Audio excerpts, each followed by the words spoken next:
Gracias a Sandro García Rojas Castillo, quien fuera en su momento vicepresidente de supervisión, ni más ni menos, vicepresidente de supervisión de procesos preventivos en la Comisión Nacional Bancaria y de Valores. Gracias, Sandro, por estar aquí y, bueno, pues analizar y opinar de lo que está pasando con este tema. Bienvenido al programa. Gracias por tu presencia. Gracias a ti, Carmen. Muy buenos días y saludos a tu auditorio. ¿Qué te dice todo esto, Sandro? A ver, Carmen, yo creo que es un tema muy delicado. Yo creo que es un tema que, sin duda alguna, a ver, me gustaría a mí quizás distinguir 2 o 3 puntos que son fundamentales. Primero, no es la primera vez que el Departamento del Tesoro, a través de FinCEN, hace señalamientos o sanciones como estas. Se trata de sanciones administrativas, civiles, como tú lo has puntualizado, que ha habido en la historia a otros bancos en otras partes del mundo que eventualmente se les ve involucrados con el tema del lavado de dinero, eventualmente con financiamiento al terrorismo, con alguna actividad que previamente el gobierno norteamericano había advertido que había que cuidar o había que eventualmente prevenir.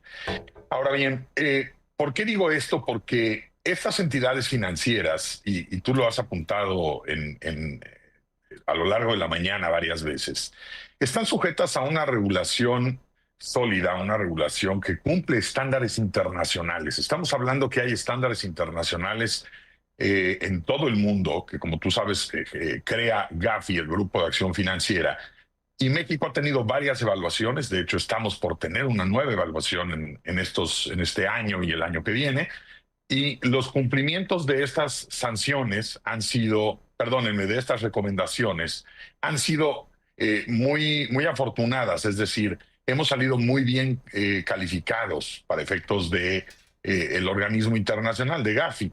¿Qué es lo que señala esto? Que México cumple con una serie de regulaciones y con una serie de controles. Ahora bien, estos controles los tienen todas las entidades financieras. Absolutamente todas las entidades financieras cumplen con estos controles, y para eso está la Comisión Nacional Bancaria y de Valores, para corroborar que esos controles sean cumplidos a cabalidad. Cuando no están, digamos, en ese cumplimiento, la propia comisión tiene la facultad de sancionar a las instituciones cuando no cumplen. Hoy día estas instituciones, estas 3 instituciones financieras, tienen una posibilidad de defenderse, por supuesto, ante tribunales norteamericanos, gestionar a través de un litigio el poder defender y comprobar. Existen medidas como pasaron en un pasado con otras instituciones, como fue el caso de HSBC, lo recordaremos todos, para que un monitor o una persona, un grupo de personas, venga, evalúe y efectivamente compruebe que esos controles están funcionando. Existen diferentes mecanismos para eventualmente revertir estos efectos sancionatorios que está dando el gobierno norteamericano.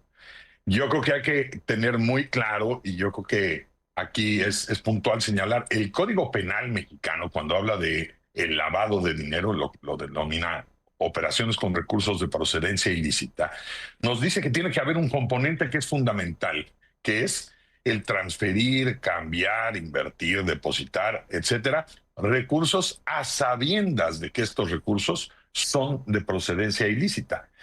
Aquí, por las declaraciones de la propia Secretaría de Hacienda, por las declaraciones de las propias instituciones, esto significaría que ellos evidentemente no sabían que existía este mecanismo de lavado de dinero, que cuentan eventualmente con los controles, y por ello hay que ser muy cautos. Carmen, yo invitaría mucho a la prudencia, a la cautela, porque esto nos va a permitir de alguna manera tener claridad en los pasos que siguen. Claro. Los bancos, las instituciones que hoy están señaladas tienen mecanismos de defensa, evidentemente ante el gobierno de los Estados Unidos, tienen mecanismos de comprobación para eventualmente argumentar cuáles son los controles que tienen, y que eventualmente estas operaciones, si bien los comunicados del Departamento del Tesoro dicen la preocupación de que estén facilitando, tomemos en consideración, Carmen, que en la banca mexicana, año tras año, día tras día, se llevan a cabo miles de operaciones, miles y miles de operaciones. Y sin duda llama la atención mencionar un caso de 2, 3, 10 millones de dólares, por supuesto. Pero pensemos en el comercio internacional que existe en este país. Pensemos en las muchísimas operaciones que hay en las instituciones financieras y que eventualmente cuentan con esos controles. Lo digo como lo decía hace unos minutos, no solamente por experiencia propia, porque nos tocó supervisar evidentemente a todas las instituciones del sistema financiero, sino también porque nos tocó ser parte de una evaluación que tuvimos del propio Gafi. Y esta evaluación nos resaltaba, Carmen, que cumplimos con esos estándares, tenemos una relación de muchos años de coordinación y de cooperación efectivamente con Estados Unidos. Y pues esto sin duda viene a ser algo muy delicado. Esto viene a ser sin duda algo que mueve a todos y que genera una incertidumbre brutal. Y pues habrá que esperar, Carmen, cuáles son los siguientes pasos por parte de las autoridades mexicanas y también eventualmente las autoridades norteamericanas. Totalmente de acuerdo contigo, Sandro. Hay que ser cautos porque efectivamente lo que tenemos es el comunicado del Departamento del Tesoro. Lo hemos leído íntegro, hemos leído íntegras todas las comunicaciones para que el público tenga el mapa completo, lo más completo posible. Y ahora estamos hablando con un súper experto que eres tú. Y sí, coincido, la palabra en este momento es cauto. Hay que ser cautos porque al final de la historia se requieren elementos que no tenemos a la vista. Qué tipo de pruebas específicas, contundentes tiene o no tiene el Departamento del Tesoro de los Estados Unidos para este punto en donde, hay que decirlo, no es estrictamente, yo no defiendo a nadie, por supuesto, no es estrictamente una acusación, no en esa formalidad.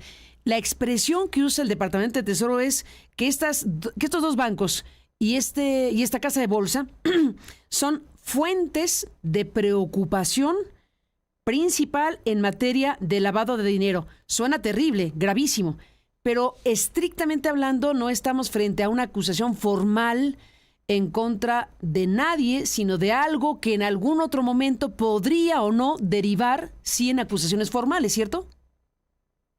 Sin duda, por supuesto, la autoridad norteamericana tiene muy probablemente investigaciones en curso con diferentes casos de gente que incluso ha sido detenida, ha sido extraditada al gobierno de los Estados Unidos, y ahí ha habido una serie de declaraciones, pero el hecho de que yo pueda decir que hice una operación en un lugar o en otro lugar, eso no necesariamente involucra a ese lugar. Digamos, si alguien de nosotros toma uno de estos servicios de autos en el cual nosotros vamos a trasladarnos de un lugar al otro, por no mencionar marcas, eso no significa que nosotros tengamos una relación directa específicamente con el conductor, que sepamos a qué se dedica el conductor. Nosotros somos proveedores de servicios y esto es lo que hace el sistema financiero y para eso existen estos controles. Aquí lo importante es fortalecer, sin duda, subrayar la necesidad de la interlocución directa que tiene que haber entre ambos países, por supuesto, de la interlocución que tiene que haber de estas entidades hoy señaladas ante el gobierno de los Estados Unidos, no privar esta posibilidad de poderlo hacer con toda la contundencia. Y como lo dijo la presidenta hace rato en su conferencia mañanera, si hubiere eventualmente casos probados de lavado de dinero con pruebas contundentes, pues actuar con todo el rigor del mundo. Mientras eso no sucede, ¿a qué nos obliga la regulación? ¿A qué nos obliga hoy el régimen financiero internacional? Porque además es un régimen donde nos acompañamos todos, donde de alguna manera está formado un ecosistema. Recordemos que la banca mexicana necesita a la banca corresponsal de otros países para poder llevar a cabo operaciones internacionales. De tal suerte que esta banca corresponsal también tiene ciertos estándares, ciertas métricas que, por lo visto y por los comunicados que hemos leído, todos en este sentido, llevaban muchos años de mantener una relación. Sería tanto como estar diciendo que la banca corresponsal no cumplía con esos estándares tampoco y que eventualmente no fueron cautelosos con ello. A mí me parece que el mensaje sin duda es prudencia, cautela y por supuesto, pues estar al pendiente y ver qué es lo que sigue, hacia dónde va, qué acciones va a tomar eventualmente la autoridad. Por supuesto, las acciones de supervisión, las acciones de inteligencia. Esta es una tarea, Carmen, que nos obliga a todos absolutamente a estar sumados, a todos a estar defendiendo efectivamente estos niveles, estas probanzas, estos controles, para poder regresar consolidadamente a darle esta robustez, esta confianza al sistema financiero. Es muy importante que nuestro sistema financiero no carezca eventualmente de este ingrediente, ¿no? Sin duda. Déjame cerrar, Sandro García Rojas Castillo, ex vicepresidente de Supervisión de Procesos Preventivos en la Comisión Nacional Bancaria y Valores de México. Déjame cerrar con esta reflexión que te pido hacer sobre este tema. Bueno, hay que ser cautos, hay que esperar a ver qué sucede con lo que pueda hacer Estados Unidos en relación a estos dos bancos y a la casa de bolsa. Eso queda a la espera de que ocurran más cosas, pero en la revisión y agregando a lo que tú dices, sin contar a estos bancos y a esta casa de bolsa, sino en general, es verdad que el mundo tiene un problema gigantesco en relación al crimen organizado, en relación al narcotráfico, en relación a todos los delitos correlacionados con el crimen organizado a nivel mundial.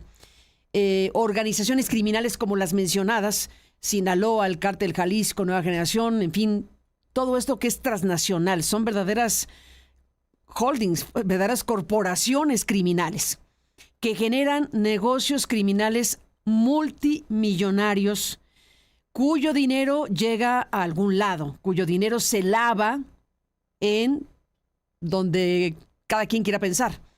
Ese dinero producto de actividades ilícitas que en un país como México han representado miles de muertes, decenas de miles de desapariciones en el país, una circunstancia brutal en materia de crimen y de violencia extrema. Todo eso al final es lo que hay que traer también a cuento a la hora de decir qué papel juega en la cadena criminal el sistema financiero. No digo que tú y yo sepamos, o bueno, seguramente tú sí, porque tú sí eres experto, pero hagamos esa reflexión. ¿De qué manera los estados, los gobiernos, las sociedades deberíamos estar exigiendo que este volumen gigantesco, que es parte fundamental de la economía mundial, no sé qué porcentaje de la economía del mundo es criminal y qué porcentaje es legal y qué se mezcla una cosa con la otra, para decirnos, pues, para combatir el tráfico de fentanilo, que es el foco que pone Estados Unidos, tienen que cruzar por acciones relacionadas con lo que pasa con el dinero obtenido producto del crimen en la producción, distribución y venta de fentanilo y otras tantas cosas. Sobre ese punto, Sandro, te pido tu reflexión como experto en la materia. A ver, Carmen, yo creo que tienes toda la razón. O sea, es imposible no hacer esta inflexión concretamente en los resultados del enorme flujo de dinero ilícito que hay corriendo en las diferentes economías del mundo, en los diferentes sistemas financieros. Pero no solamente en el sistema financiero, corre en todas las economías, incluso en las economías informales. Miles de millones, efectivamente, que vienen del tráfico de drogas, tráfico de armas, tráfico de personas, por supuesto el fentanilo de manera muy, muy particular. Algo importantísimo, los delitos que se cometen en torno al tema de la corrupción. Estamos todos, de alguna manera, hartos de ver que sí, hay una serie de controles, todo mundo vive esos controles en el banco, en las instituciones financieras donde operamos. Hay que corroborar dirección, domicilios, documentos, dar información adicional, quién es el beneficiario controlador de los bienes o de los recursos, etcétera, etcétera. Y ante la pregunta de si esto es suficiente, claramente no lo ha sido, claramente no lo ha sido. El problema es un problema mayúsculo, el problema es un problema que genera quizás al menos el pensamiento de si vamos por el camino adecuado, si esa es eventualmente la decisión adecuada.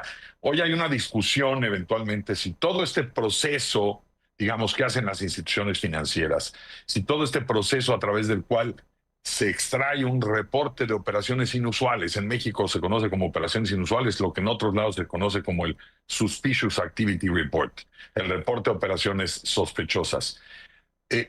Y esto se envía a la unidad de inteligencia financiera y luego esto genera una investigación y esto genera eventualmente un caso. Esto es prueba suficiente como para eventualmente judicializar un caso de lavado de dinero. Y me voy todavía más allá, la recuperación de los activos. Estamos siendo contundentes en ese sentido. Me parece que hoy estamos frente a este debate ante la necesidad inminente de cambiar la forma de pensar, cambiar la forma a través de la cual estamos cuidando los mecanismos. Creo que hoy se debate en el mundo justamente esto.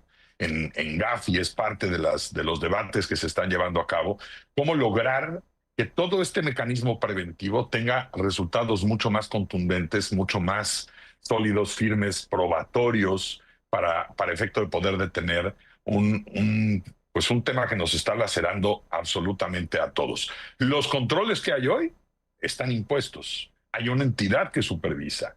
Los controles hoy se supone que están cumpliéndose, como lo he dicho. Sin embargo, bien lo apuntas, el número total de víctimas en Estados Unidos, el número total de tráfico ilegal de estas sustancias, las personas que son traficadas de manera ilegal de un lugar a otro, el tráfico de armas, la corrupción, siguen y siguen y siguen proliferando. Y por supuesto, algo tendremos que hacer al respecto pronto. Algo tendremos que hacer al respecto pronto. Pues te aprecio muchísimo, Sandro García Rojas Castillo, por estar aquí como especialista en esta materia, como alguien que tuvo esta tarea en la materia de supervisión de procesos preventivos de la Comisión Nacional Bancaria y Valores. Gracias por estar aquí y seguiremos en contacto. Muy buenos días. Gracias a ti, Carmen. Saludos a tu auditorio. Gracias por estar aquí, Sandro. Gracias y muy buenos días.